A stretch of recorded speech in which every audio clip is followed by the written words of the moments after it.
angemeldet haben, an Jingni. Ich hoffe, ich sage das richtig. Du bist auch neu. Schön hat es geklappt, dass du dich hast einloggen konntest. Hallo Sarah, hallo Frieda und Sandra und so weiter.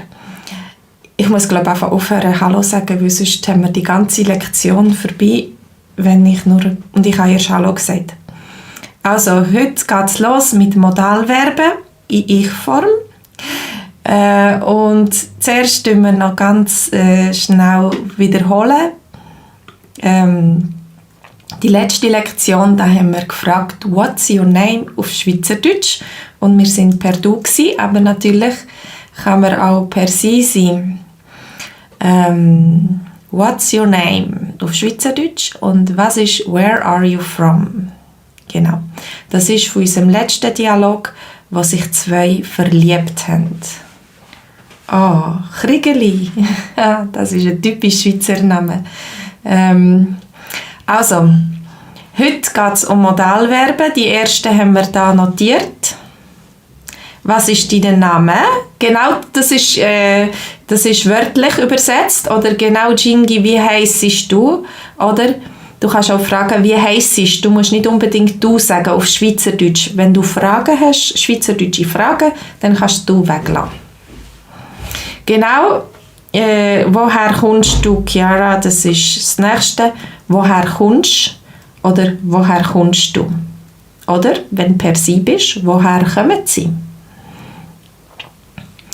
Was ist dein Name? Könntest du auch sagen, aber wir sagen mehr auf Schweizerdeutsch, wie heissest. Genau, so wie Kriegeli geschrieben hat. So, also die erste Modalverb, ich will. Das ist das erste, was glaube ich Kinder lernen. Ich will. Ich will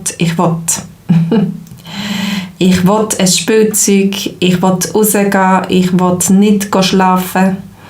Ja, ich kann.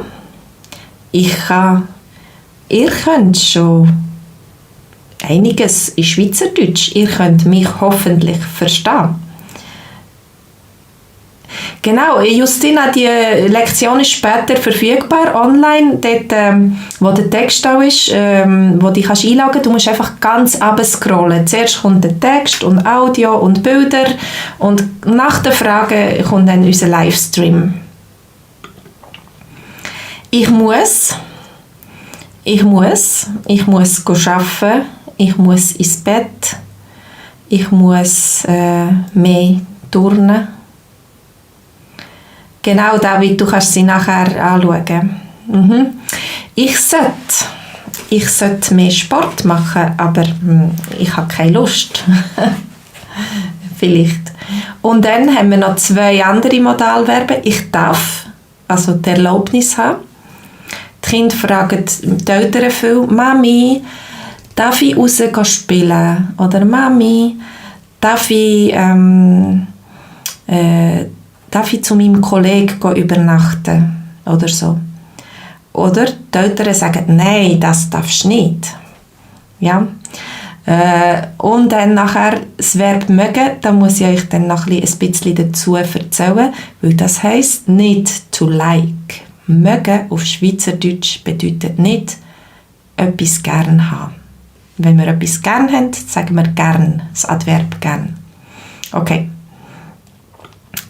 Also, da ist unser Dialog.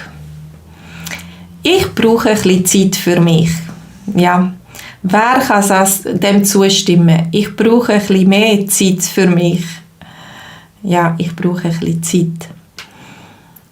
Ich muss wieder einen klaren Kopf bekommen. Das ist besonders gut jetzt am Anfang des Jahres, so ein bisschen Zeit für sich zu nehmen, einen klaren Kopf zu bekommen. Ich weiss nicht, vielleicht habt ihr Zeit gehabt über Weihnachten, ein Jahr, ein bisschen Zeit für euch, für eure Familie und nicht so viel Stress. Judek, du musst vielleicht, wenn du auf dem iPad bist oder so, wiederholen. Drauf drücken, dass es wieder